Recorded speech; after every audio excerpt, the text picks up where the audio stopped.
चीखों का घर। गांव के किनारे एक पुरानी विधवा का घर था।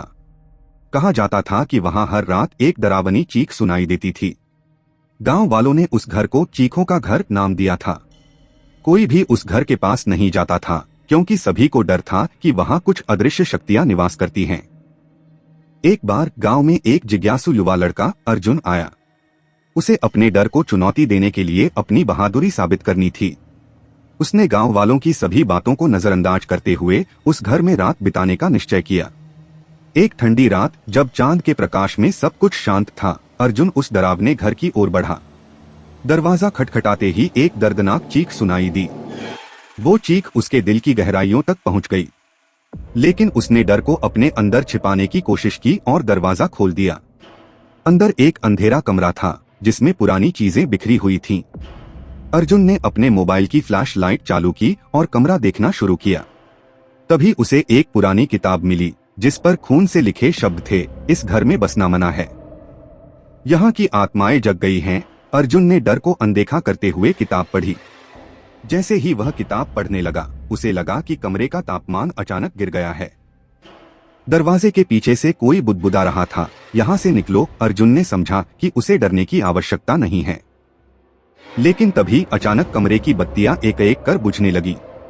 उसे महसूस हुआ कि कोई उसके पीछे खड़ा है। उसने पलटा, लेकिन वहां कोई नहीं था। उसने फिर से किताब पढ़ना शुरू किया, लेकिन अब उसका मन भारी होने लगा था। एक तेज हवा का झोंका आया और उसके चेहरे के सामने की खिड़की अपने आप खुल गई। बाहर शांति थी, लेकिन उस शांति में एक डरावनी आवाज गूंज रही थी, तुम मेरी मदद नहीं कर सकते। अर्जुन ने डर के मारे कंठ भरते हुए कहा, मैं आपकी मदद करूंगा। लेकिन ओह, उसकी आवाज गहरे अंधेरे में खो गई। तभी एक साया उसके सामने प्रकट हुआ जो काले कपड़ों में लिपटा था। उसकी आंखें लाल थीं और चेहरे पर एक दर्द भरा अभिव्यक्ति थी। तुमने क्यों पढ़ी मेरी कहानी? साये ने कहा। तुमने मेरे भूत को जगा दिया है, अब तुम्हें इसकी कीमत चुकानी होगी। अर्जुन ने भागने की कोशिश की, लेकिन दरवाजा खुद ब खुद बंद हो गया।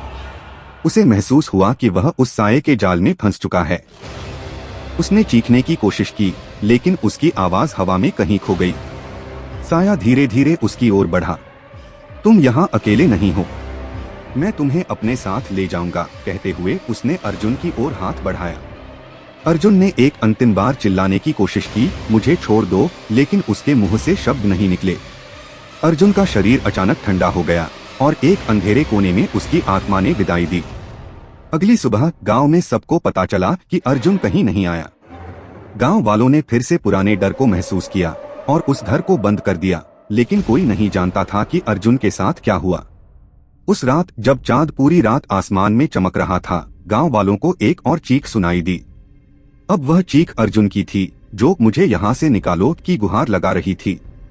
उस चीख के साथ चीखों का घर फिर से जीवित हो गया। अब गांव के बच्चे उस घर के पास जाने से डरते थे। सब जानते थे कि वहां कोई अदृश्य शक्ति है जो किसी भी व्यक्ति को पकड़ लेती है।